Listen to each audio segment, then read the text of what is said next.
Fala, juventude! Um salve do professor Rufino para vocês do 9º ano. Tudo bem com vocês? Um feliz ano novo nesta primeira semana de apresentações de reinício do nosso ano letivo, ainda referente a 2020, que se encerra aí no final do mês de janeiro. E vamos iniciar 2021, com fé em Deus, lá para fevereiro. Vocês estão saindo do ensino fundamental e vão enfrentar uma nova etapa que é o ensino médio. Muita coragem, muita força, garra e determinação para vocês, tá bom? Muita saúde também e paz na família de vocês. O professor Rufino hoje está com uma revista super interessante na mão, porque tem tudo a ver. Nossa aula de hoje nós vamos trabalhar um gênero textual chamado de carta de leitor. E geralmente os leitores de determinado site, de determinada revista, emitem sugestões às revistas, entende? E aí gera um novo gênero chamado carta de leitor. E o que é bom desse gênero é porque demonstra que as pessoas que escrevem carta de leitor dá a entender que essas pessoas elas são pessoas ávidas pela leitura de revistas, que trazem variados temas. Tem revistas especializadas em robótica, revistas especializadas em viagens e turismo, revistas especializadas em ciência, descobertas, curiosidades, como é o caso desta, super interessante. É uma revista também especializada em grandes curiosidades, em descobertas científicas, tá certo? Por isso o nome dela é super interessante. E essa aqui que eu estou na mão é a do mês de novembro, que vem trazendo na capa o super transgênico, que é o milho, não é? O nome dele é MON 87429, né? Que contém um DNA de 5 seres vivos. É a coisa mais sofisticada que a agroindústria já fez. É uma espécie de pesquisa, movimentação no DNA desse fruto, dessa planta, desse vegetal milho, para ser resistente às pragas. E aí gera outro problema, tá certo? Que aí só lendo a matéria para vocês descobrirem. Vamos lá? Vamos às características desse gênero carta de leitor? Vem comigo que a aula foi preparada com carinho para você. Então, nós vamos trabalhar o gênero carta de leitor. Você é um leitor voraz de alguma revista? Você já fez assinatura de alguma revista? Você é assinante? Eu sou, desta aí que eu lhe mostrei. E aí, caso você seja assinante de uma revista, você pode estar enviando uma comunicação a essa revista. E essa comunicação que você emite, nós a chamamos de carta de leitor. O percurso da nossa aula vai ser de 30 minutos. A nossa disciplina língua portuguesa, conteúdo é o texto carta de leitor. E nós vamos tentar focar essa habilidade em vocês, que é analisar e utilizar as formas de composição de diferentes gêneros jornalísticos, tais como os artigos de opinião, notícia, reportagem, aí, carta de leitor e editorial, características especiais do gênero. Nesse caso, carta de leitor mesmo. Vai ser aula expositiva nesse slide. E o que ainda vamos estudar, além de tudo isso? O conceito do gênero, carta de leitor. É muito interessante vocês terminarem esta aula bem firmes no entendimento do que é esse gênero, carta de leitor. As principais características que vocês vão ver é um gênero textual um tanto simples, não tem complexidade, é curto. A estrutura do gênero carta de leitor. E claro, não posso deixar de ler com vocês, não é? E interpretar esse gênero. Então nós vamos trazer aí alguns gêneros, alguns textos deste gênero carta de leitor. Vamos aqui tentar entender de forma mais precisa o que é esse gênero.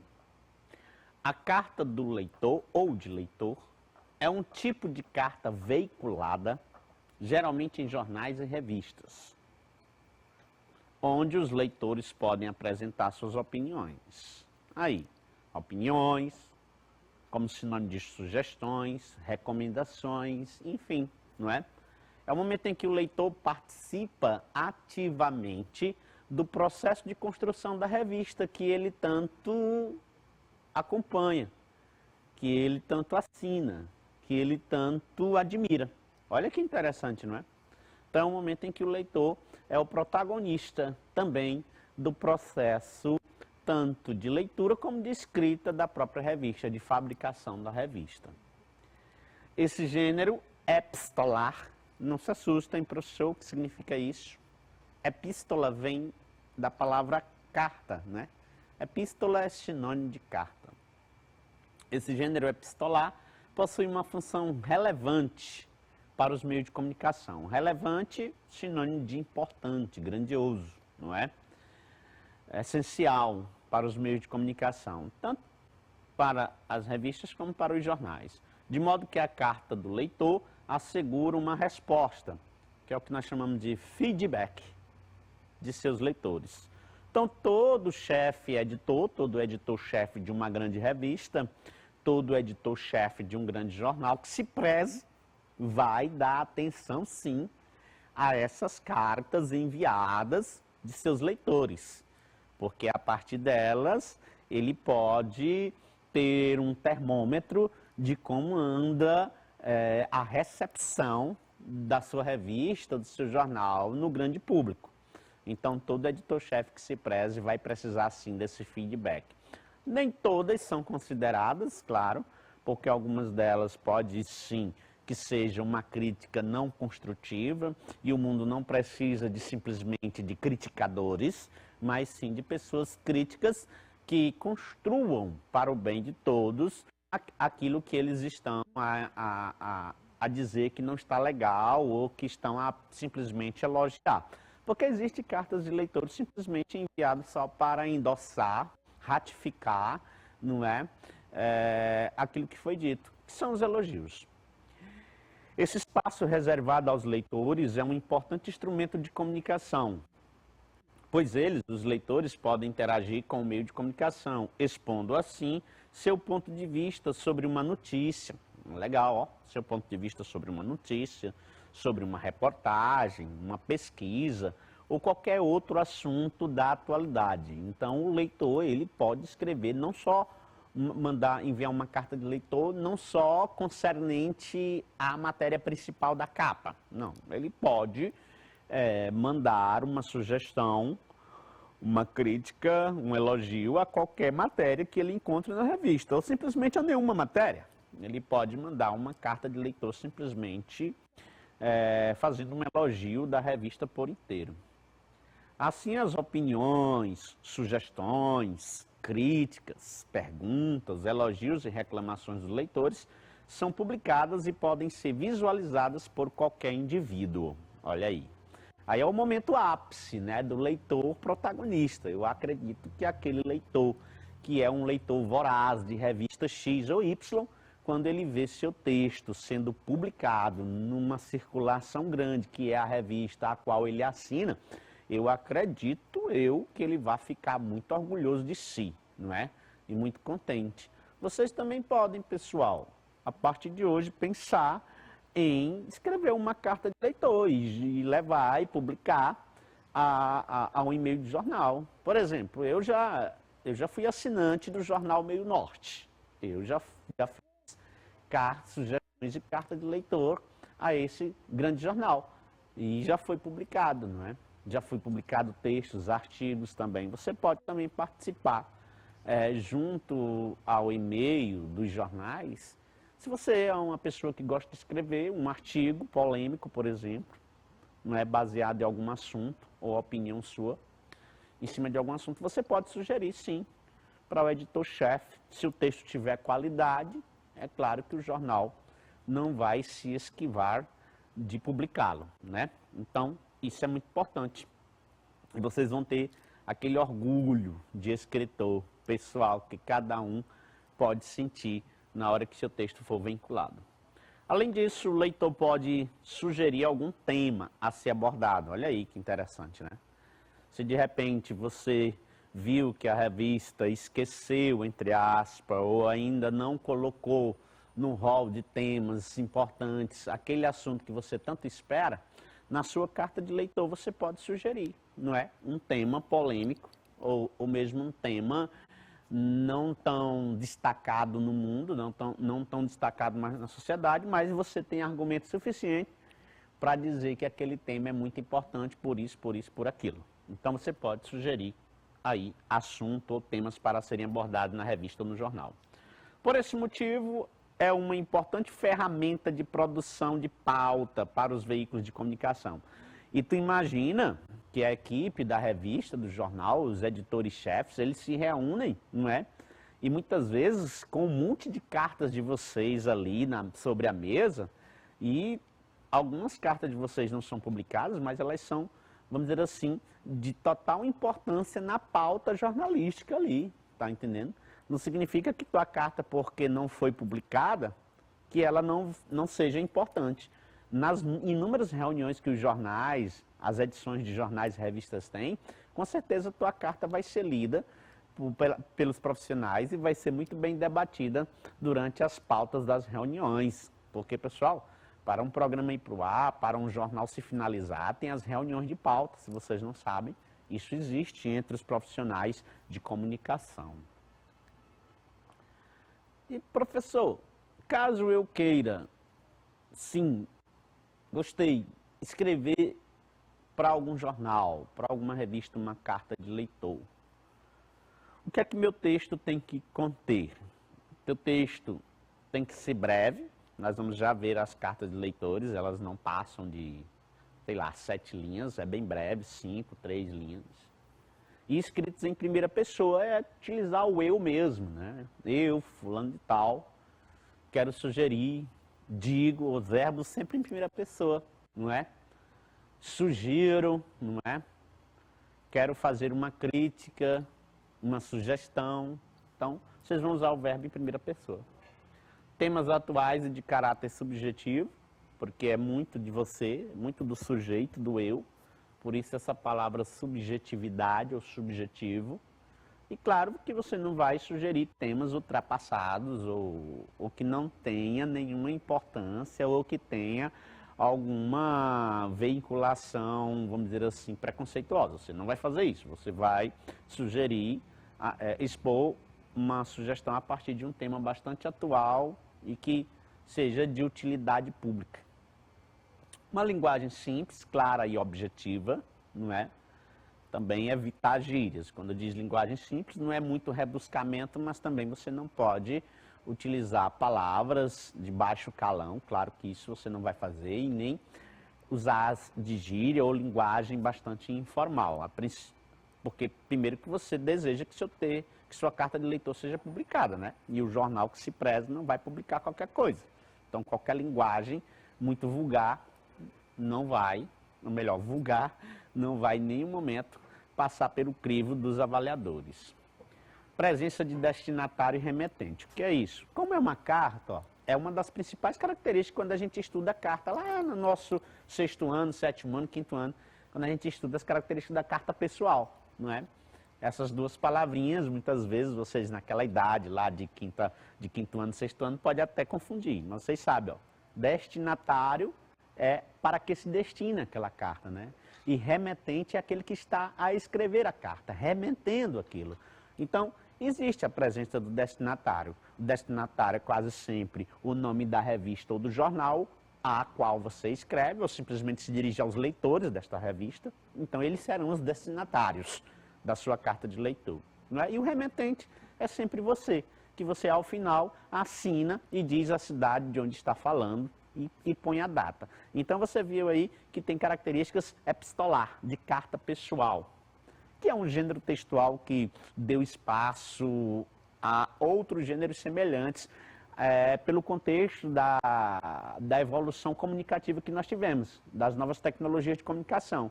Hoje em dia a gente não posta mais carta pelos correios, isso é coisa lá da década de 90, não é? Hoje em dia as cartas foram substituídas pelas mensagens instantâneas, pelos e-mails, não é? E mensagens instantâneas de WhatsApp e por aí vai. Texto expositivo e argumentativo. Como você vai sugerir, como você vai propor, como você vai criticar, é claro que você tem que expor seus argumentos. Por isso, essa característica aí, dentro da carta de leitor. E a estrutura propriamente dita, professor, como é que ocorre? Como é que ela se engendra? Nós temos aí um vocativo, uma introduçãozinha, um desenvolvimento, uma conclusão, uma despedida e uma assinatura. Ah, professor, segue toda a estrutura de uma carta pessoal, exatamente. O vocativo aparece o nome da revista do jornal, não é? Olá, revista Sempre Tim. Digamos que eu estou aqui inventando o nome de uma revista, inventando, né? Ficcional. Olá, revista Sempre Tim. É o vocativo. Então, olá, vírgula, revista Sempre Tim. Olá, super interessante, né? Você pode dar simplesmente olá, né? Ou apresentar um cumprimento mais formal, você decide, não é? Então aparece o nome da revista e pode vir acompanhado do local e data, que é o chamado de cabeçalho, né? Então você pode dizer simplesmente Teresina, tanto do tanto, olá, revista super interessante, sou fulano de tal, olha aí entra a primeira pessoa, né? Que é o desenvolvimento, não é? Ou a introdução que você faz logo na primeira linha. Pequeno trecho que aborda o assunto que será apresentado e explorado pelo leitor, não é? E aí desenvolve a sua argumentação, o porquê de você sugerir o porquê de você estar sugerindo aqueles argumentos, o porquê de você estar fazendo aquele texto. É o desenvolvimento. A conclusão, o leitor arremata suas ideias, geralmente inclui uma sugestão para o assunto abordado, né? A despedida é simplesmente simples, apresenta as saudações finais, por exemplo, atenciosamente, cordialmente, abraço, desejos de sucesso, enfim, é a despedida. E assina dizendo o seu nome, não é? O leitor diz seu nome, o qual pode aparecer em forma de sigla, por exemplo, Afonso Miguel Pereira dos Santos. Se você não quiser que seu nome apareça tal qual está no seu registro de nascimento, você pode usar as siglas do seu nome. São pessoas que querem continuar no anonimato, não é? Querem escrever, mas não querem que seus nomes sejam diretamente revelados. Aí você pode usar aí as siglas do seu nome. Isso na assinatura. O seu nome também pode aparecer na introdução, tá bom? No corpo, no desenvolvimento da carta, não é? Sou fulano de tal, e diz seu nome completo. Você pode também colocar a problema algum quanto a isso. Estavam com saudade desse pugilista, não é? E aí esse pugilista, vamos praticar. E você todos aí dizendo yes, yes, vamos sim, professor, legal. E esse yes também se dá com a alegria, né, de sermos vacinados contra esta doença que está aí. Graças a Deus, boa parte do mundo já está em fase de conclusão da vacina. Nós brasileiros estamos muito atrasados. Nós vamos pedir a Deus que tudo dê certo, para a gente voltar ao piso de escola. E aí eu trouxe um exemplo para vocês. Olha aí como a carta de leitor, ela é um tanto pequena, curta, não é? Tá lá, ó. São Paulo, 12 de dezembro de 2013, não é? Caros editores da revista Viagens e Lazer. Então, a pessoa faz a saudação, os cumprimentos iniciais. Então, ele usou uma saudação um tanto mais formal, não é? Caros editores. Então, ele está escrevendo diretamente para os responsáveis editores da revista Viagens e Lazer. Então, fica atento à questão das letras maiúsculas, né? Estava vendo aqui se o laserzinho aparece aí na TV de vocês. Então, se é o nome de uma revista, é um substantivo próprio. Se é um substantivo próprio, quando você for escrever sua carta de leitor, cuidado. Tenha esse cuidado de colocar o nome da revista com letra maiúscula, suas iniciais. Caros editores da revista Viagens e Lazer. Antes de mais nada, aí ele está fazendo aí uma introduçãozinha, né? Gostaria de agradecer a matéria publicada no mês de outubro, intitulada Lugares Inóspitos do Planeta, pela riqueza de detalhes e beleza das fotos. Então você vê que nessa breve introdução ele já faz algo Então, eu já posso dizer que essa carta tem duas coisas, não é? Um agradecimento é a primeira coisa que apareceu logo na carta de leitor. Isso demonstra muito da educação que esse leitor, João Ribeiro dos Santos, tem, não é? Para com o seu público, para com o público leitor que vai ler a sua carta e para com os editores da revista, né? Ele começa fazendo aí um agradecimento que tem até sinônimo de elogio, né? E ele agradece o quê? Agradece a matéria publicada. Que matéria foi essa? Lugares inóspitos do planeta. Inóspito distante, que não é habitado, né? Não é? Que é muito desafiador ter alguém lá, né? Aí vocês conhecem alguns, a Antártida, por exemplo, né? São lugares inóspitos, muitos lugares inóspitos do planeta, pela riqueza de detalhes e beleza das fotos. Após ler a matéria, fiz uma lista dos locais que me interessam conhecer, aí, uma vez que sou antropólogo e um grande viajante explorador de lugares. Então, meu amigo, esse cara é um estudioso, né? Esse João Ribeiro dos Santos, ele já é um adulto. Então, ele tem interesse, não é, de fazer grandes viagens. E ele tem muito interesse nessa revista, porque o que é que o antropólogo faz? Sai pelo mundo afora, não é, fazendo aí pesquisas, não é, antropológicas para descobrir aí algumas questões e entender no presente o comportamento do homem, não é? Antro, nesse sentido aí, homem, estudioso do comportamento humano, do homem, da origem do homem, né? Então, muito legal. Quanto a isso, tem uma sugestão para o próximo mês, nesse caso, o mês de novembro. A inclusão de uma matéria sobre as Ilhas Fiji. Estive ali durante 2 anos de minha vida e pude contemplar as belezas naturais estonteantes. Parabéns pelo trabalho. Então veja que a princípio ele agradece a matéria Lugares Inóspitos do Planeta e ainda faz aí uma sugestão que para o mês próximo, com uma revista especializada em viagens e lazer, como turismo, né? Ele propõe que os editores cubram uma matéria sobre as Ilhas Fiji. Deve ser um lugar muito bonito, não é? Ali para a banda da África ou da Ásia, não estou muito bem lembrado. Aí entra aí o professor de geografia para nos ajudar. Mas é para aquelas bandas ali, a Ilha Fiji, as Ilhas Fiji. Estive ali durante 2 anos de minha vida e pude contemplar as belezas naturais, imagino, estonteante. Parabéns pelo trabalho. Quem não queria, né? Eu queria muito um dia visitar as Ilhas Fiji. Deve ter muitas coisas exóticas. Aí, ó, o agradecimento, a saudação final, né? Agradeço a atenção. João Ribeiro dos Santos. Aqui ele não quis botar as siglas JRS. Ele botou mesmo seu nome. É uma pessoa já madura e fez essa carta de leitor. Muito interessante. De acordo com o texto, o leitor escreveu para. Ou seja, com que finalidade ele escreveu essa carta de leitor? Elogiar a matéria exibida pela revista? Será que foi somente isso? Sugerir a inclusão de uma matéria sobre as Ilhas Fijis, né? As Ilhas Fiji. Criticar o assunto que foi abordado pela revista? Manifestar agradecimento pela publicação? Legal.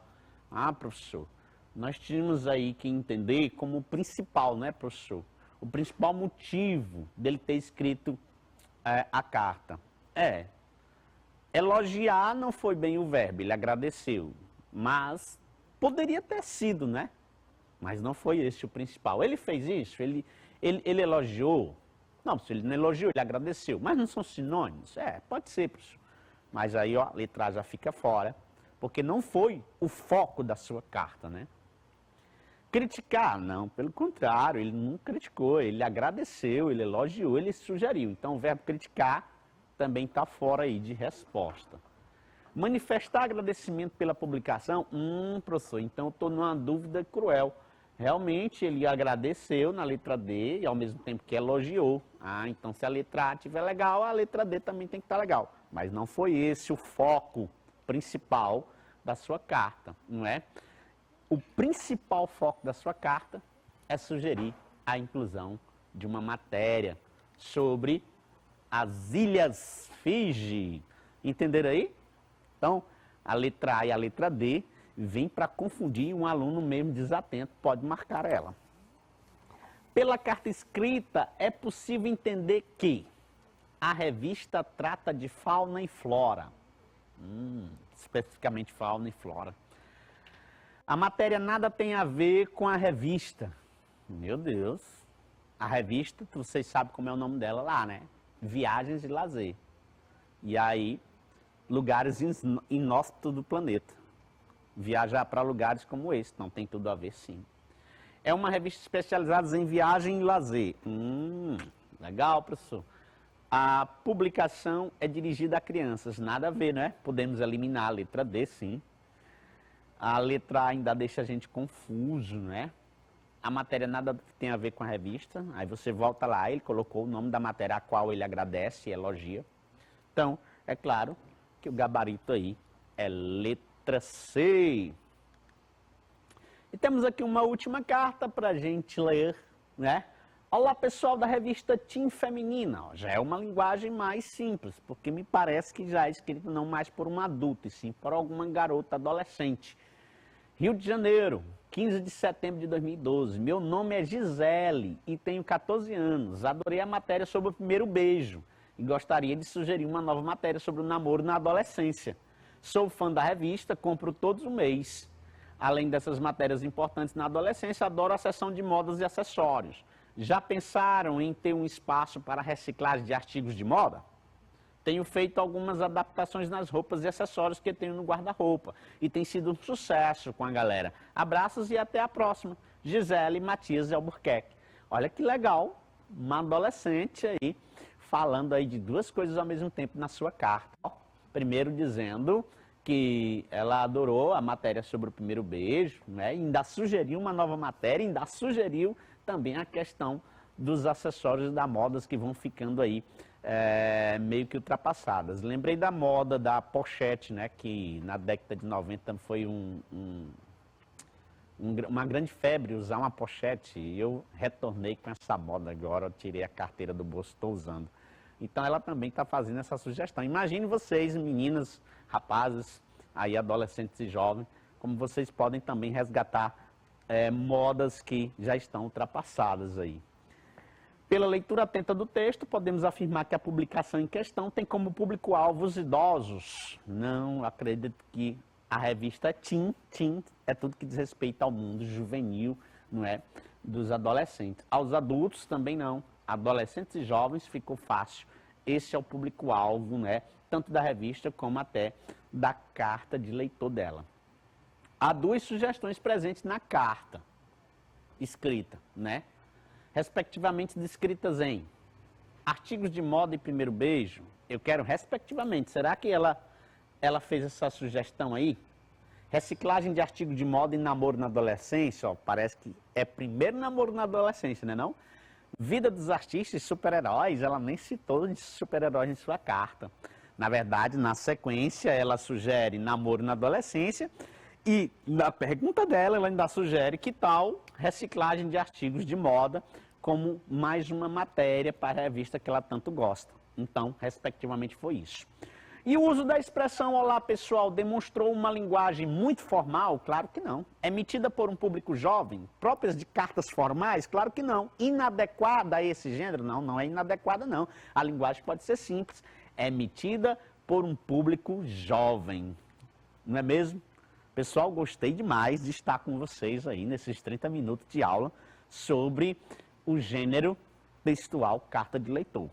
Forte abraço, espero que todos estejam com saúde e até a próxima.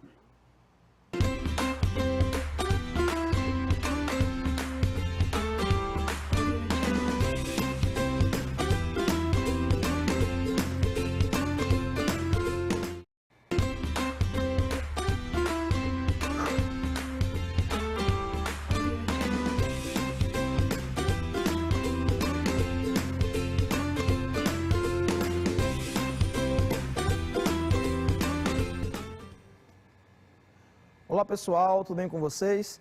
Sou Caio Ian, professor de matemática da Rede Municipal de Teresina. Atualmente ministro aula na Escola Municipal Júlio Lopes Lima, situada na Zona Sul. Gostaria de mandar um forte abraço à equipe gestora, equipe de professores, aos meus alunos daquela escola e a você, aluno do 9º ano também, que está acompanhando essas aulas de casa, remotamente junto conosco. Pessoal, hoje nós vamos trabalhar com adição e subtração com números inteiros. Nós vamos ver algumas propriedades e algumas situações, problemas também, beleza? Então, vamos lá.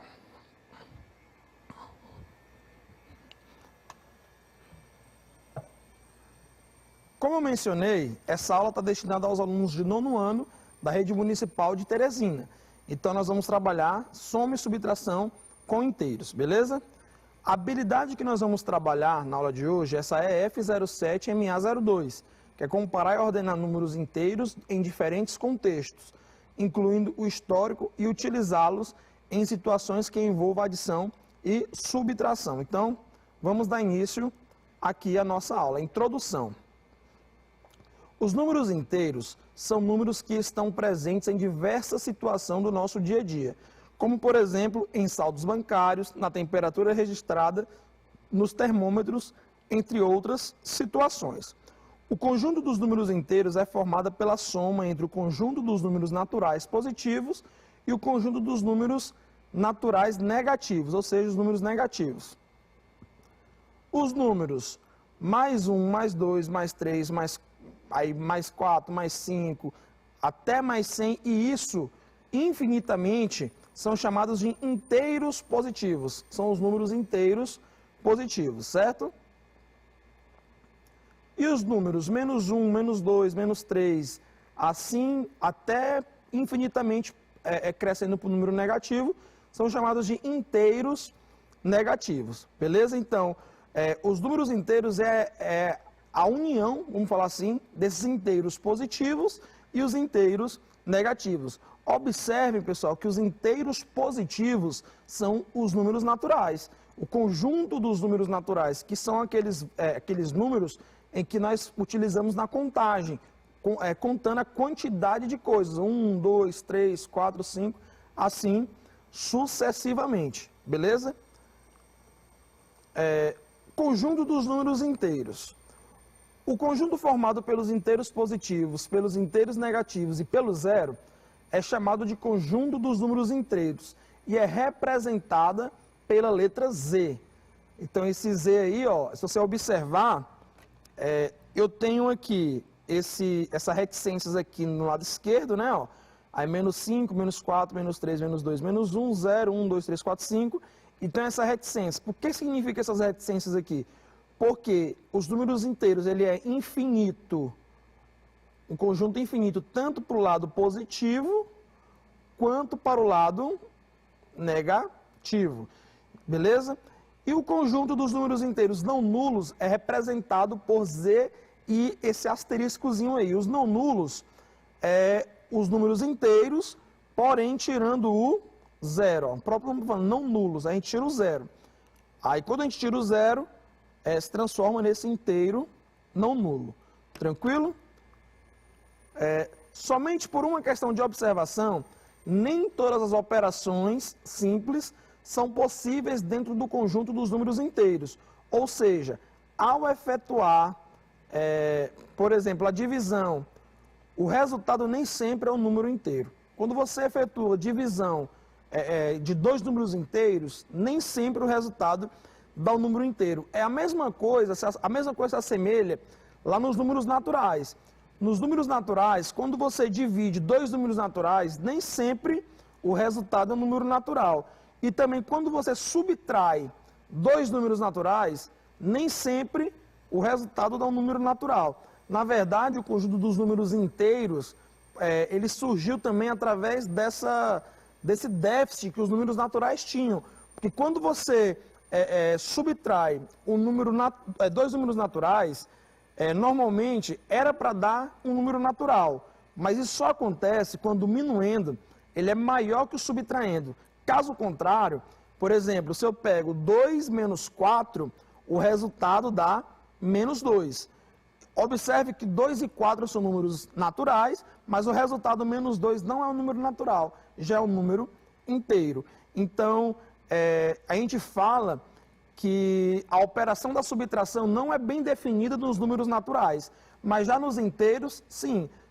A subtração de qualquer inteiro vai dar sempre o número inteiro.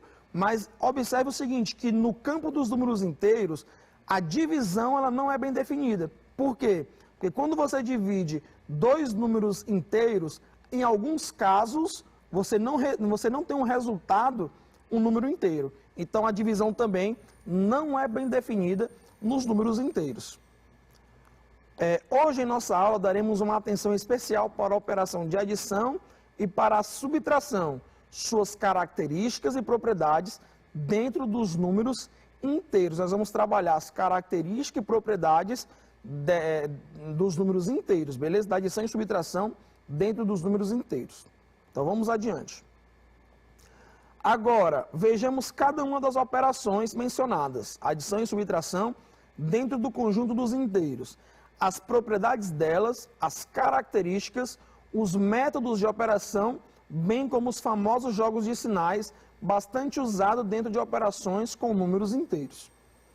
Então, beleza, tá aí um quadradozinho aí, né, que eu estou explicando para vocês aí o jogo de sinal na multiplicação, mas nem só na multiplicação, também quando você tem um sinal antes de um parênteses, onde dentro desse parênteses também tem um sinal, a gente também utiliza essa regra aí, ó. Mais com mais fica mais, menos com menos fica mais com menos fica menos e menos com mais fica menos. Ou seja, sinais opostos na multiplicação sempre dá negativo e sinais iguais sempre dá positivo, beleza? Então vamos adiante. Então vamos aqui começar com adição de números inteiros. Vamos começar com a adição. Vamos analisar as seguintes situações. Ao disputar um torneio de handebol, a equipe da escola do bairro obteve 4 pontos no primeiro turno e 5 pontos no segundo turno. Quantos pontos a equipe obteve ao todo nesse torneio? Nessa situação, nós devemos calcular mais 4 mais 5.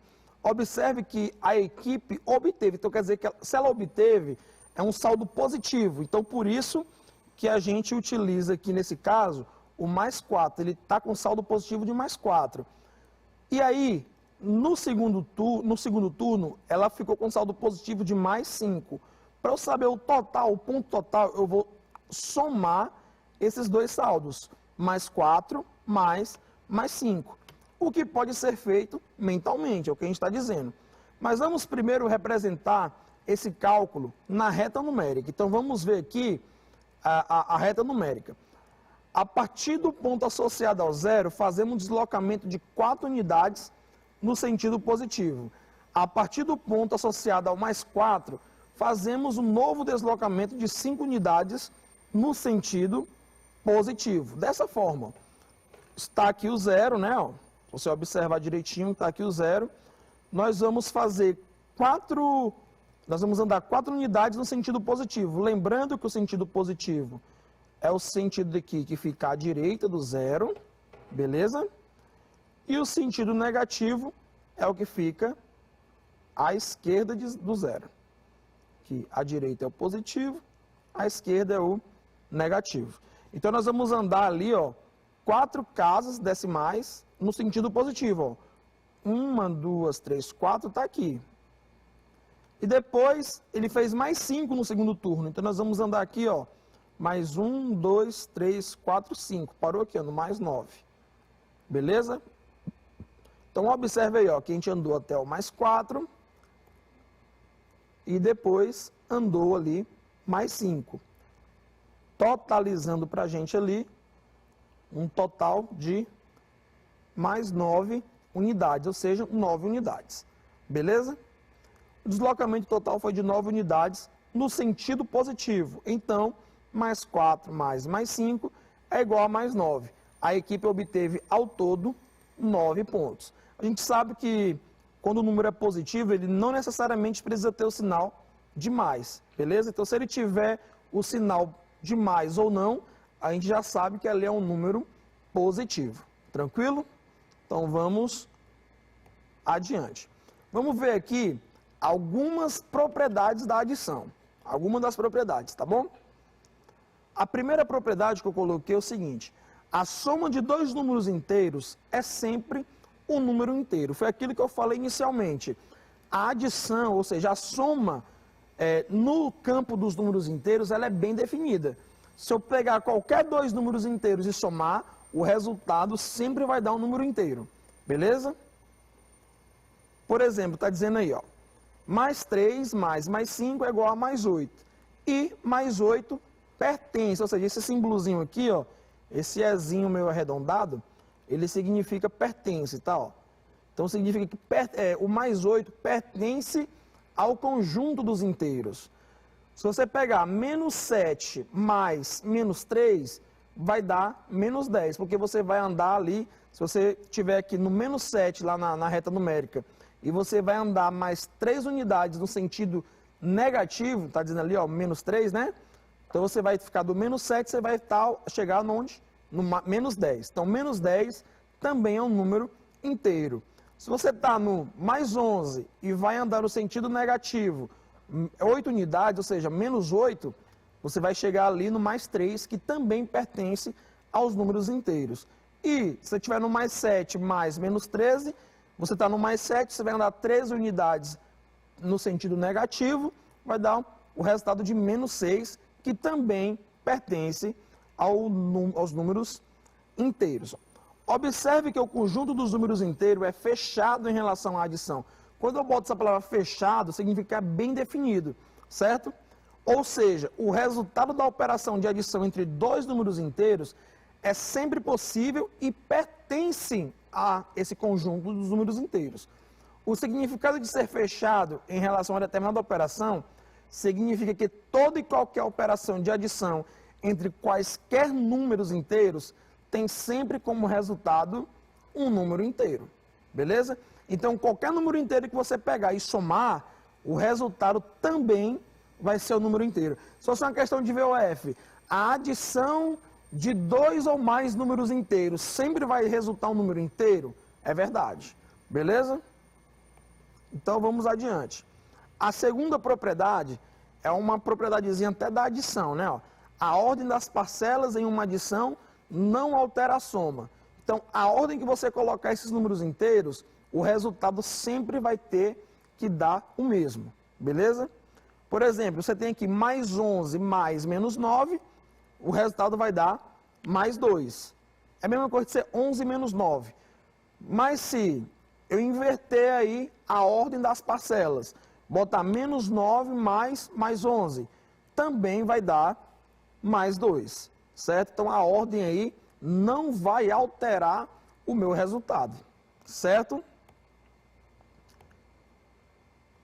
O que significa o seguinte, que mais 11 mais menos 9 é igual a menos 9 mais 11, que isso aqui é igual a mais 2, beleza? Então a ordem aí não vai alterar.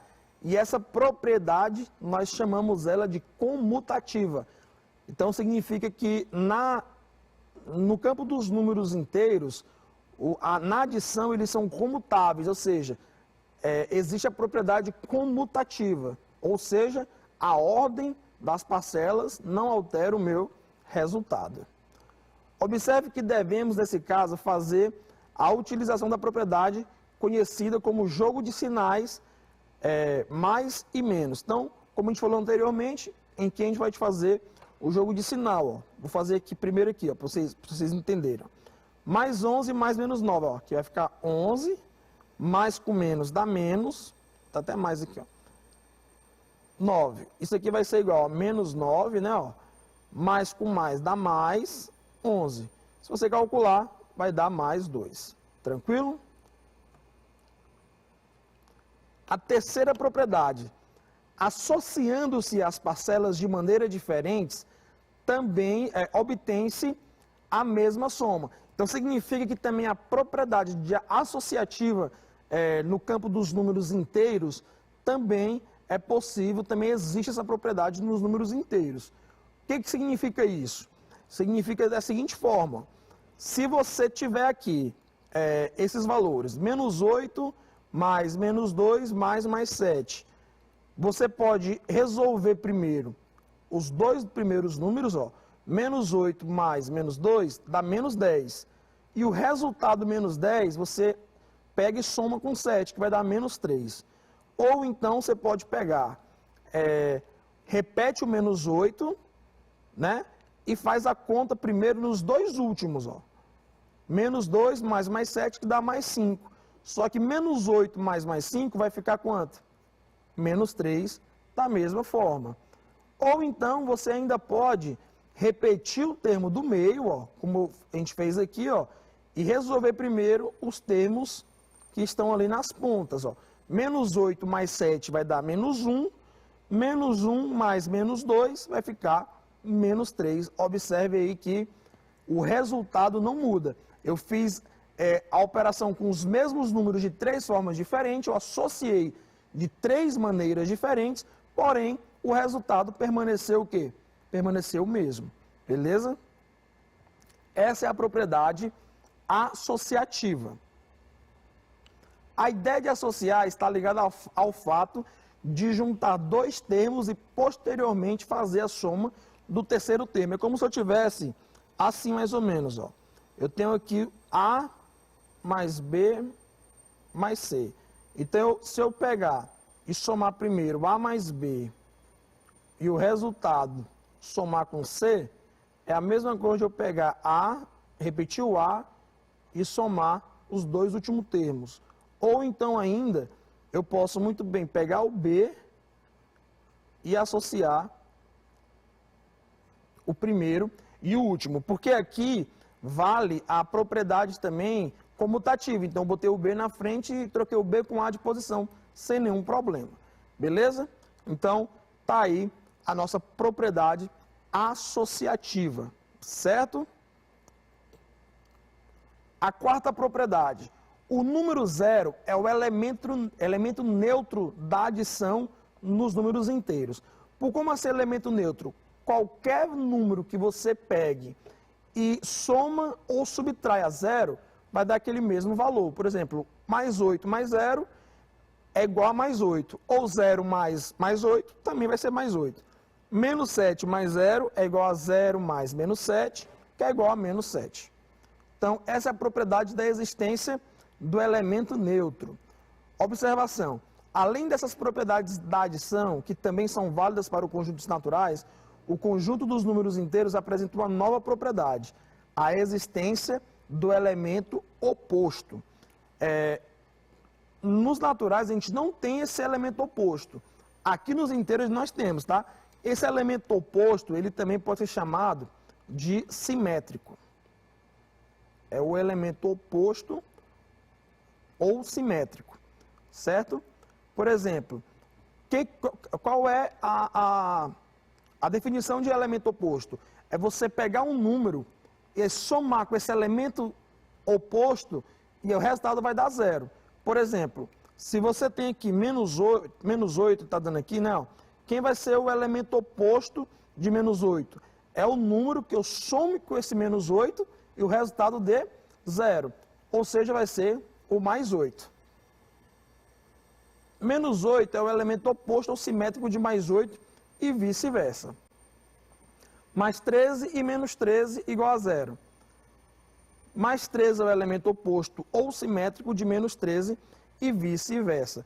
Para você calcular o elemento oposto ou simétrico, é bem simples. É você pegar o mesmo número, vamos dizer assim, só que com sinais opostos, tá bom? Ou seja, eles devem ter o mesmo valor absoluto. Só que o mesmo valor absoluto sendo um positivo e o outro negativo. Lembrando que o valor absoluto sempre é positivo, certo? Vamos adiante. Subtração de números inteiros. Nós já falamos aqui um pouquinho da adição, fizemos aqui algumas propriedades e agora nós vamos falar da subtração. Subtração de números inteiros, ó. A subtração de números inteiros possui as mesmas propriedades da soma de inteiros. Recapitulando, nós temos as propriedades comutativa, associativa, soma fechada dentro do conjunto. O zero é o elemento neutro também da subtração. No conjunto dos inteiros, é possível efetuar a subtração, pois a diferença entre dois números inteiros é sempre um inteiro. Veja o exemplo abaixo. 3 menos 10, mais 3 menos mais 10. Se você observar, você está subtraindo ali 10 unidades, certo? Então vai ficar menos 7 ali. 3 menos 10 é igual a menos 7. Ou 3 menos 10 é igual a menos 7. Como a posição do elemento não interfere, podemos fazer esse jogo de sinal e obteremos novas formas de organizarmos os elementos. Por exemplo, mais 13 menos mais 2 é igual a mais 13 mais menos 2. Só fizemos ali um joguinho de sinal, que dá igual a mais 11. Ou ainda mais 7 menos mais 15 é a mesma coisa que ser mais 7 mais menos 15, ou seja, igual a menos 8. Vejamos outros exemplos de subtrações não possíveis no conjunto dos naturais e os exemplos possíveis com os números inteiros. Então, 40 menos 50 é igual a menos 10. 12 menos 20 é igual a menos 8. 1 menos 100 é igual a menos 99. Pelas situações apresentadas, de modo geral, subtrair dois números inteiros é o mesmo que adicionar o primeiro com o oposto do segundo, certo? Se você observar, pessoal, por que aqui não está bem definido dos números naturais? Porque os números naturais, fazer bem que como se fosse uma reta numérica aqui dos naturais, tenho aqui, né? Aqui eu vou chamar de 0, aqui 1, 2, e aí vai infinitamente aqui para o lado positivo, certo? Se você observar os números naturais, eles não possuem aqui a parte negativa. Ele inicia aqui no 0 e vai 1, 2, 3, 4, 5, assim sucessivamente. Por isso que quando você subtrai, por exemplo, um valor 1 menos 3, isso aqui vai dar menos 2. O resultado, ó, não vai estar aqui na minha reta numérica dos números naturais. Por isso que a gente fala que nos números naturais, a subtração ela não é bem definida, ou seja, ela não é uma operação fechada, beleza? É por isso que a gente diz isso.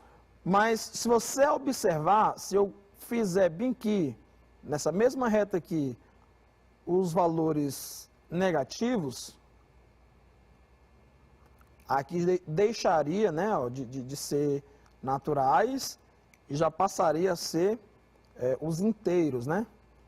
Menos 3 aqui e também aqui é infinito, né, para o lado negativo. Se você observar, ó, você está aqui no 1, ó, no valor 1. Você vai tirar 3, ó, você vai andar 3 para o sentido negativo. Ó. 1, 2, 3. O resultado está aqui, ó, menos 2. Então, ele já está dentro do conjunto dos números inteiros. Então, a subtração aqui nos números inteiros ela é bem definida, ou seja, ela é fechada. Então, pelas situações apresentadas, de modo geral, subtrair dois números inteiros é o mesmo que adicionar o primeiro com o oposto do segundo, certo? Então, nós vamos fazer aqui o primeiro exercício. Observe na figura um instante em que estão alinhados verticalmente um helicóptero voando a uma altitude de 14 metros em relação ao nível do mar e um submarino que navega a 63 metros de profundidade em relação ao nível do mar. Qual a distância entre o helicóptero e o submarino nesse instante? Então, observe aí, está aí a figura e as alternativas. Nesse exercício aqui, pessoal, eu vou deixar para vocês aí de 1 minuto e meio a 2 minutos para vocês responderem e daqui a pouco eu volto com a solução deles para vocês, tá bom?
Bom, pessoal, então vamos aqui para a solução desse exercício de número 1, beleza?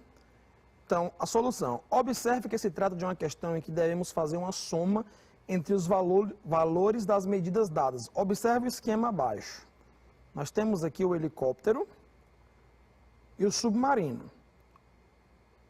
E ali, esse D total é distância total. Então, observe que a medida em azul indica a distância do helicóptero ao nível do mar. Já a medida em vermelho indica a distância do submarino ao nível do mar. A medida em preto indica a distância total do helicóptero até o submarino. Note o seguinte, se somarmos as duas distâncias em termos algébricos, ficaremos com mais 14 mais menos 63, que é igual a menos 49.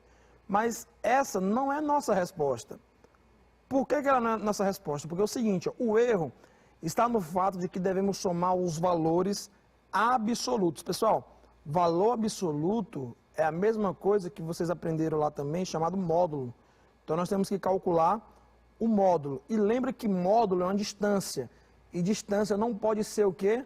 Negativa. Então, observe que esse 63 aqui, ó, ele não poderia estar aqui negativo, porque nós deveríamos calcular o módulo de menos 63, que seria igual a 63 positivo. Então, essa soma aqui ficaria 14 mais 63. Mas vamos adiante aqui.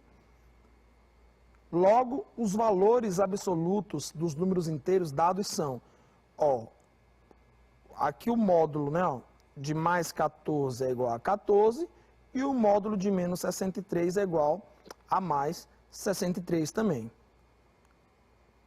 Somando os valores dados, nós vamos ter, né, ó, 14 mais 66, que é igual a 77. Logo, temos que a distância total do helicóptero até o submarino será de 77 metros. Aqui é a distância do helicóptero até o submarino, beleza? Então, pessoal, nessa aula era isso que eu queria explicar para vocês. Vamos fazer primeiramente aqui a marcação da alternativa, ó. Alternativa, letra E. Então, era isso que eu queria explicar para vocês. Obrigado a todos pela atenção. Forte abraço, fiquem com Deus e até a nossa próxima aula.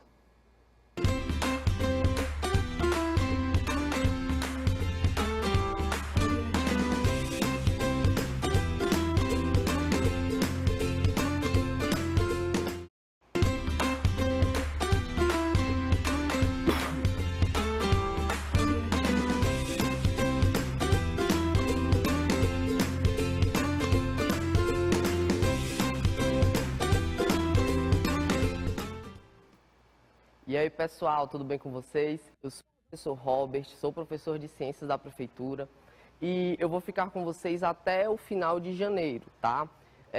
E na aula de hoje, não só na aula de hoje, mas ao longo desse mês de janeiro, ao longo desse ano, do fim desse ano letivo ainda relativo a 2020, a gente vai revisar, a gente vai responder várias questões sobre assuntos que a gente já viu posteriormente, tá bom? Então, na aula de hoje, a gente vai começar resolvendo questões sobre átomos, elementos químicos e a tabela periódica, tá bom? Então, vamos lá, sem mais delongas, vamos iniciar.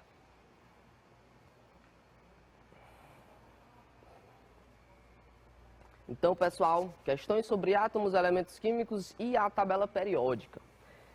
Gente, quando eu costumo dar aula sobre átomos, eu termino me empolgando um pouco. Por quê?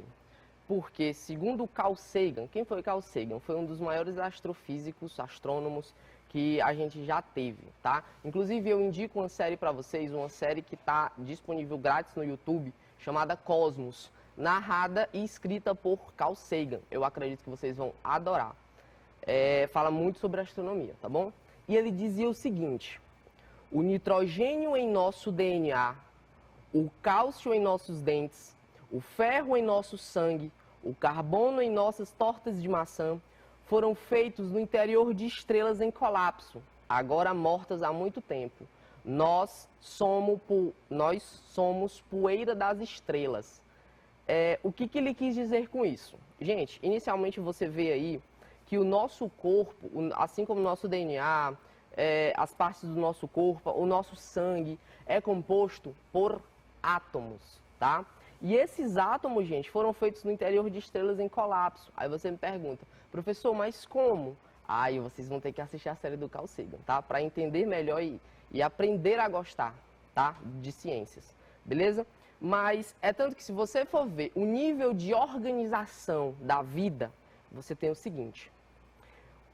Aqui você tem átomos que quando se juntam formam moléculas, que juntas formam organelas, que juntas formam células, que juntas formam tecidos, que formam órgãos, que formam sistemas, que formam organismos, tá? Eu, você, todos os animais da Terra, pelo menos os multicelulares, são mais ou menos assim, tá?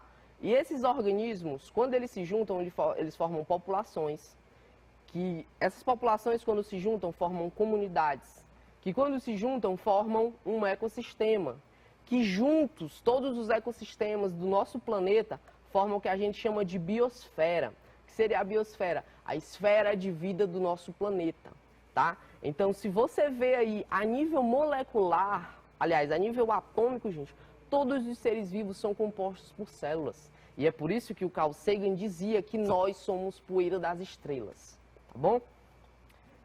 Feita essa introdução, a gente vai agora para a primeira questão.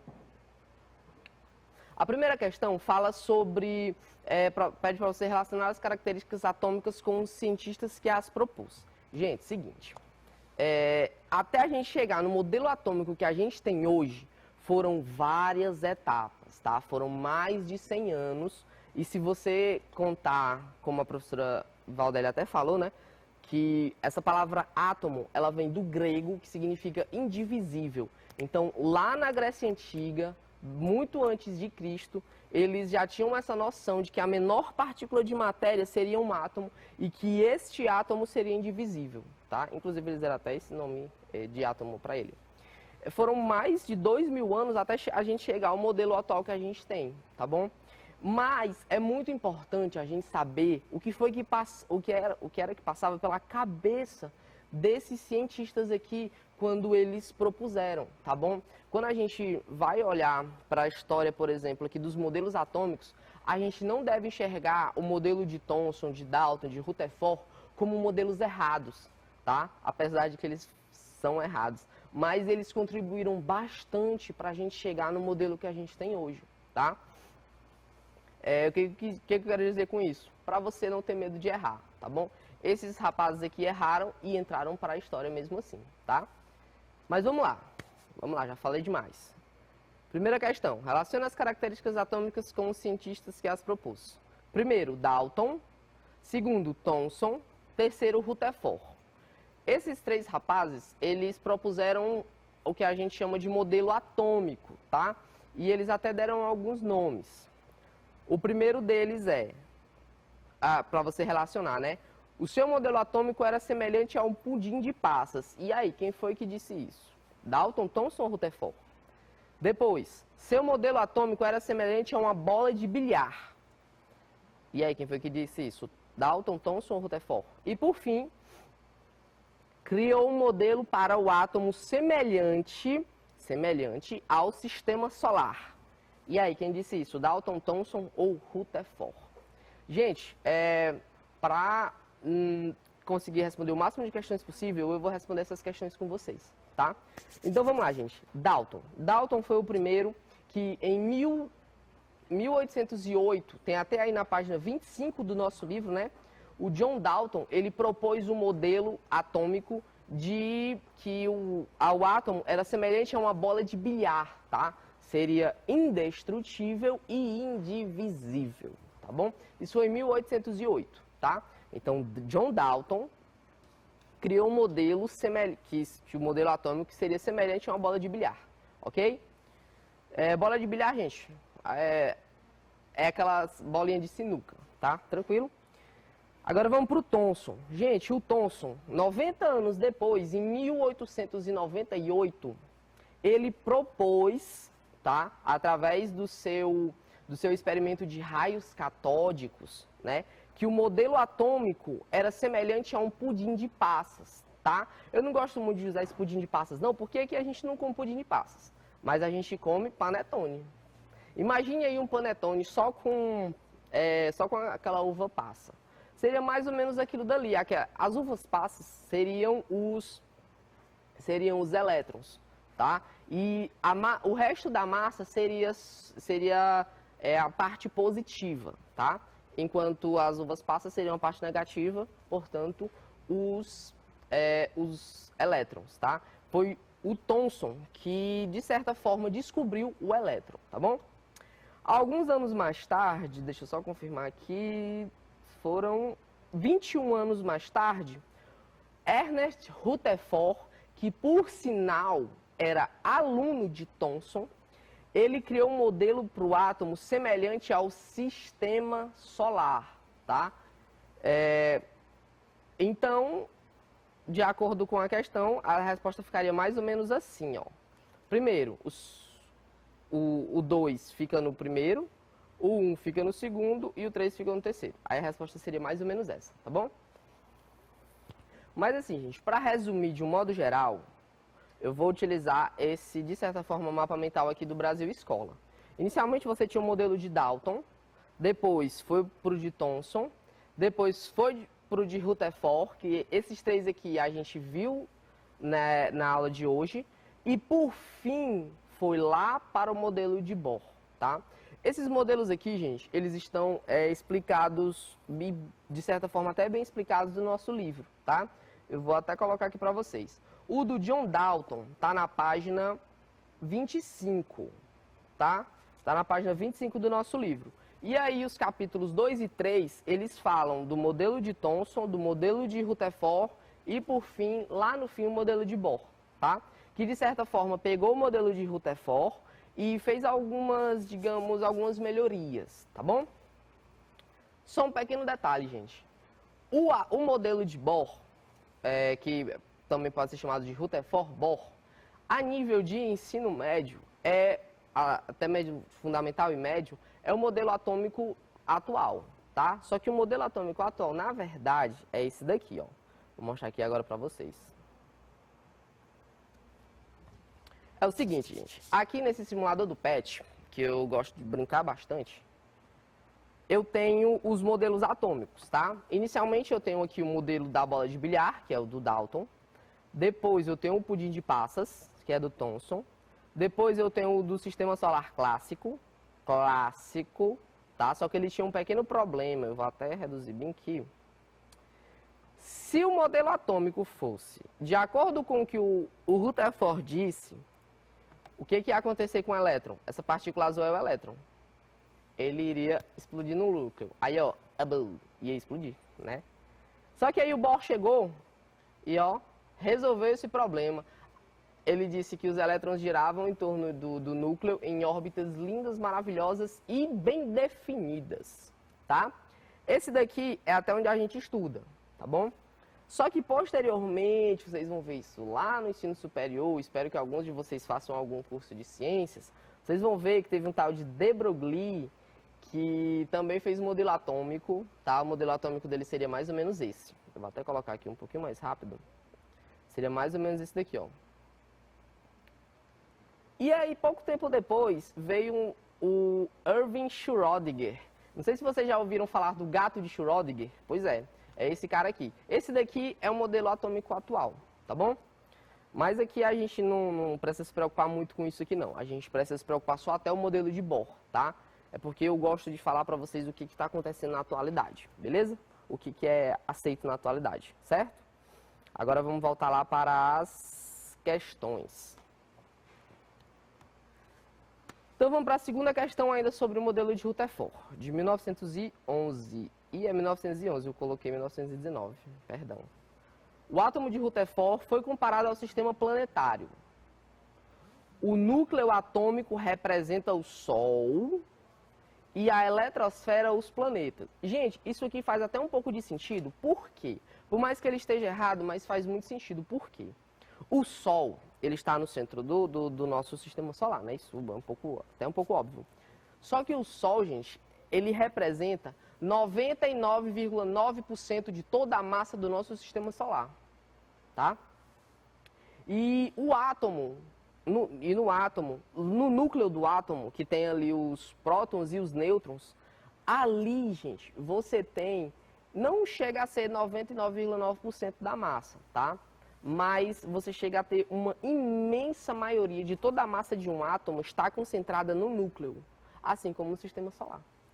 E a eletrosfera seriam os planetas, tá? No caso aí ele fez os planetas como se fossem elétrons, tá bom? Que giram em órbitas. Só que a diferença, gente, é que o nosso sistema solar, as órbitas dos planetas são uma elipse, tá? É como se fosse um círculo um pouquinho achatado. E o modelo atômico dele, as órbitas eram circulares, tá bom? Não só dele, como do Bohr também. Aí ele pergunta aqui, a eletrosfera é a região do átomo que? Acabei de responder, né? Contém as partículas de carga elétrica negativa. Perfeito, né? De cara aí a gente já marcaria a letra A, tá? Mas vamos para as outras. Letra B. Contém as partículas de carga elétrica positiva, que são os prótons, né? São os prótons. Só que os prótons, gente, estão no núcleo e não na eletrosfera, tá? Não na eletrosfera. Letra C. Contém os nêutrons? Também não. Os nêutrons estão junto com os prótons bonitinhos lá no núcleo. Ou letra D. Concentra-se praticamente toda a massa do átomo. Gente, essa daqui é legal. Concentra-se praticamente toda a massa do átomo. Eu acabei de falar que se o modelo atômico de Rutherford é comparado ao sistema planetário, onde o Sol é o núcleo, onde está ali os prótons e os nêutrons, né? Ali está a imensa maioria do átomo, tá? Da massa do átomo, e não na eletrosfera, tá bom? Para vocês terem uma ideia, gente, a massa do elétron é mais de 1.500 vezes menor do que a massa dos prótons e nêutrons, tá bom? Eu só não vou lembrar aqui de cabeça a exatidão, mas é mais de 1.500 vezes menor, tá bom? Então a alternativa certa aí da segunda seria a alternativa A, beleza? E aí, gente, como eu falei para vocês aqui, não é que o modelo atômico de Rutherford esteja errado. Existem algumas coisas que estão erradas, tá? Só que ele não está tão errado assim, não.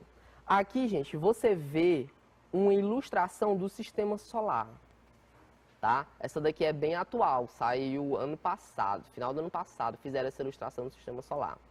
E aqui você tem a foto que também é um tanto quanto recente, salvo engano, 2018, a foto de um átomo de hidrogênio.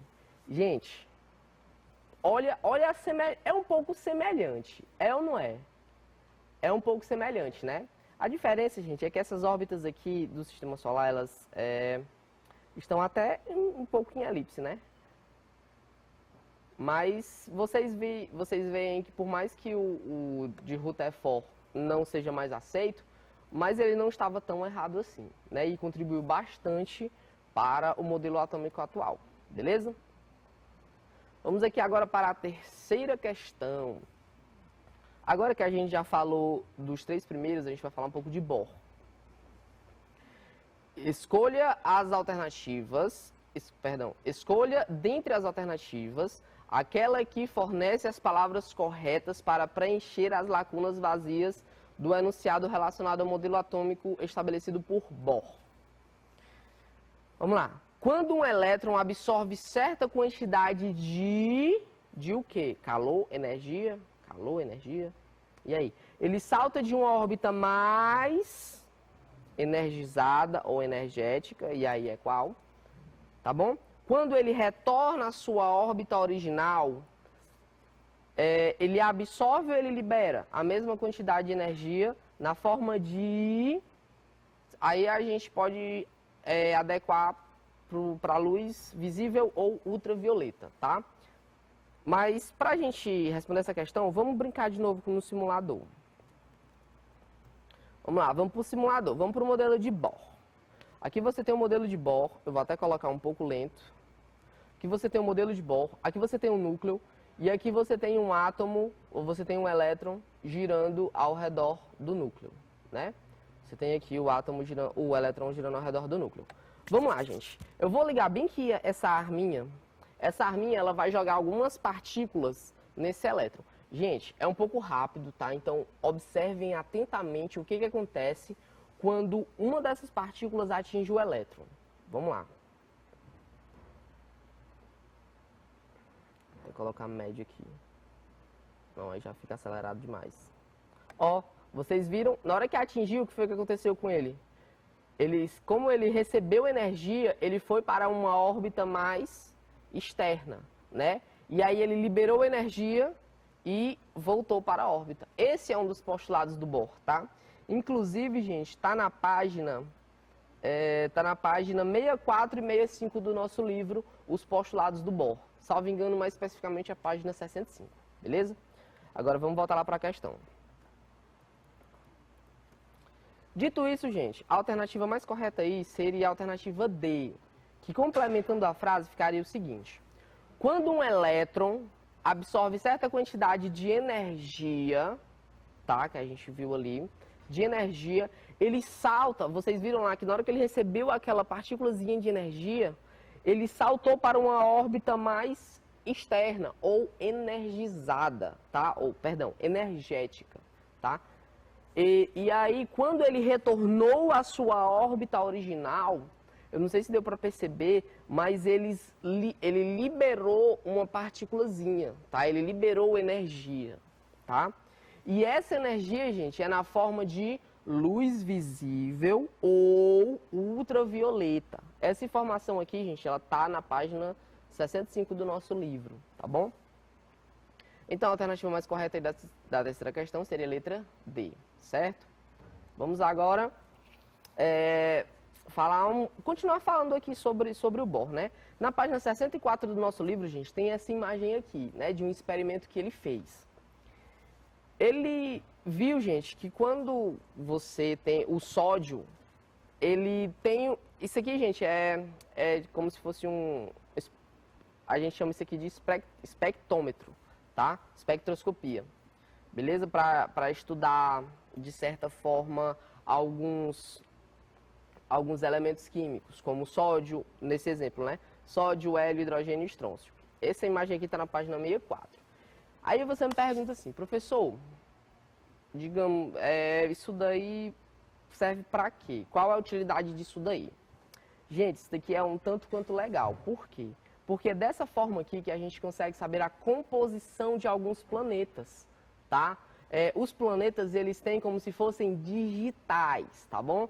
Através da luz que eles emitem, os astrônomos, eles conseguem obter mais ou menos isso daqui, ó. Através da espectroscopia, eles conseguem obter mais ou menos isso daqui, que seria como se fosse uma digital do planeta, tá? E através dessas linhas aqui, gente, a gente pode saber quais são os elementos químicos que estão presentes naquele planeta, tá? Porque determinados elementos químicos, eles têm como se fosse um código de barra, né? Isso é um tanto quanto legal. Você vê que o hélio, ó, o hélio ele tem essas linhas aqui, como se fosse um código de barra. O sódio, ele tem essas linhas aqui. O hidrogênio tem essas linhas aqui. O estrôncio tem essas linhas aqui, como se fossem realmente códigos de barras. E aí, quando os astrônomos eles captam essa luz emitida pelos planetas, eles fazem de certa forma, essa digital do planeta, e a partir daí, a partir de estudos, a gente pode saber a composição de determinado planeta, tá bom? E aí dá para saber se tem vida, se não tem vida. Por exemplo, a clorofila, que é a parte da planta que é responsável pela fotossíntese, se algum dia a gente encontrar clorofila em algum planeta, a composição da clorofila em algum planeta, isso significa que naquele planeta muito provavelmente tenha vida, tá? Porque tem clorofila, tá bom? Então, essa parte aqui do Bohr ajudou bastante e ajuda até hoje, tá? A astronomia. Beleza? Agora, dito isso, só para empolgar vocês um pouquinho, a gente vai para a quarta questão, que pede o seguinte: considere as seguintes afirmações referentes aos postulados elaborados por Bohr ao conceber o seu modelo atômico, ao fazer o seu modelo atômico. Primeiro, em um átomo são permitidos somente algumas órbitas circulares ao elétron. 2. Cada Cada uma dessas órbitas apresenta energia variável, está dizendo que essa energia ela varia. 3. Um elétron pode assumir determinados valores de energia que correspondem às órbitas permitidas, tendo assim determinados níveis de energia ou camadas energéticas. 4. Um elétron pode absorver energia de uma fonte externa somente em unidades discretas, chamadas de quanta ou quantum no singular. E aqui, gente, aqui está falando um pouco de mecânica quântica, tá? Que é tudo quantizado, é como se fossem pequenos pacotinhos de energia. Então, vamos lá, gente. Essa daqui é o seguinte. Essa daqui, vamos analisar cada uma delas. A primeira está corretíssima, tá? A gente vê aqui, ó, no modelo do Bohr. Eu vou até desligar aqui a minha arminha. A gente vê aqui no modelo atômico de Bohr que essas órbitas elas são circulares e bem definidinhas, bem bonitinhas, tá? O elétron ele não pode transitar livremente, não. Elas são bem definidas no modelo atômico de Bohr, tá? Então a primeira tá ok. A segunda fala cada uma dessas órbitas apresenta energia variável. Gente, não é variável. Eu acabei de falar aqui que essas órbitas elas são bem definidas, assim como a sua energia. Essa fórmula aqui vocês não vão ver ela agora, tá? Mas essas energias, elas são calculadas através da fórmula E, que é a energia, é igual a H, que é a constante de Planck, vezes F, que é a frequência, tá? Então, essas órbitas, elas apresentam energia bem constante e não variável, beleza? Então, a 2 está incorreta. A 3 está perfeita, está corretíssima, assim como a 4 também, tá? Que diz, um elétron pode absorver energia de uma fonte externa somente em unidades discretas, chamadas de quanta ou quantum, que seria aqueles pequenos pacotinhos de energia que eu disse para vocês, tá? Então, a quarta questão, a alternativa correta aí seria a letra alternativa D. Apenas a afirmativa 2 está correta, porque cada uma das órbitas apresenta energia constante e não variável, beleza? Essa daqui, gente, é a nossa tabelinha periódica, né? Aqui a gente já falou de átomos, só que esses átomos, gente, eles formam o que a gente chama de elementos químicos, tá? Essa tabela aí, ela está na página 48 do nosso livro, beleza? Está na página 48 do nosso livro. E aqui você tem todos os elementos químicos que a gente conhece, tá? Que a gente conhece. Pode ser que daqui a algum tempo, até mesmo algum de vocês encontre algum elemento químico novo, beleza? Agora vamos responder essas questões sobre a tabela periódica. Gente, as propriedades dos elementos são a função periódica da sua, letra A, massa atômica, número atômico, diâmetro atômico ou número de oxidação. Gente, essa tabela periódica aqui, ela tá bonitinha, organizada, como ele falou aqui, é a função periódica. A função periódica dela está relacionada com o seu número atômico, tá bom? Com o seu número atômico, com a quantidade de prótons que tem no seu núcleo, tá? Eu vou até colocar outro simulador aqui pra gente brincar mais um pouquinho. Opa, não. Vamos deixar para a próxima aula. Na próxima aula eu falo um pouco mais sobre isso, beleza? Então, essa função periódica, da tabela periódica, ela tem a ver com o seu número atômico, beleza? Que é essa partezinha que fica aqui, ó. O hidrogênio tem o número atômico 1, o hélio tem o número atômico 2, o lítio tem o número atômico 3, e por aí vai, certo? Vamos agora para a sexta questão, vamos ver se dá tempo. Associe corretamente as colunas abaixo. Aqui, gente, nessa primeira parte aqui, você tem as famílias, tá? Porque a tabela periódica, gente, ela é organizada em metais, ametais e semimetais. E também por famílias. Elas são caracterizadas por famílias também. Aqui você tem metais alcalinos terrosos, calcogênios, halogênios, família do carbono, família do hidrogênio, gases nobres. E essas famílias aqui, elas pertencem a determinado grupo, que aí ele chamou aqui de grupo 0, 17, 16, 15, 14, 1 e 2, tá? Para a gente responder essa questão, gente, vamos ver essa tabela periódica aqui. Essa daqui está mais bonitinha. Perceba o seguinte. De acordo com as famílias ou grupos, Aqui na família, no grupo 1A, você tem a família dos alcalinos, tá? Dos alcalinos, dos metais alcalinos. Aqui você tem a família dos metais alcalinos terrosos. Aqui deixa eu ver, no grupo 6A. No grupo 6A você tem os calcogênios. Aqui você tem os halogênios e aqui você tem os gases nobres, tá? Mas ficou faltando 3. Eu vou colocar bem aqui. Pronto, essa daqui dá pra ir. Essa família chamada de 3A, ele pediu 3A? Não, né? Vamos fazer o seguinte, vamos logo para a resposta, para ganhar tempo, só faltam 2 minutos. Então, essa família dos metais alcalinos, elas estão localizadas aonde? No grupo 1 ou 1A, bem aqui, tá? A família dos metais alcalinos terrosos está bem aqui no grupo 2 ou 2A, metais alcalinos terrosos, grupo 2 ou 2A.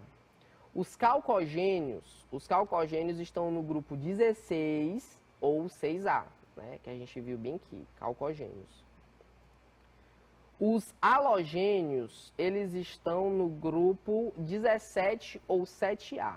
Aqui, ó, os halogênios. A família do carbono, ela está localizada aqui, ó, no grupo 14 ou 4A. Aqui, ó, família do carbono. Até mais porque ela começa com carbono, né? A família do nitrogênio está bem aqui, ó, no grupo 15 ou 5A. E aqui, ó, bem aqui, ó, 5A. Até mais que ele começa com nitrogênio. Acho que eles ficaram sem nome para dar, né? Eles terminaram dando o nome do primeiro elemento. Tá aqui, do nitrogênio. E por fim, a gente tem os gases nobres. E aqui eles estão localizados no chamado grupo 0. E seria esse grupo aqui, ó. O grupo 0 dos gases nobres. Tá bom, pessoal? Então, a gente já viu bastante, falou bastante sobre átomos. Esses daqui são os elementos químicos. E essa daqui é a linda e maravilhosa tabela periódica de elementos que tem no livro de vocês aí na página 65. Aliás, na página 48, tá? Então é isso, pessoal. Espero que tenham gostado, espero que tenham compreendido. Fiquem bem e até a próxima aula.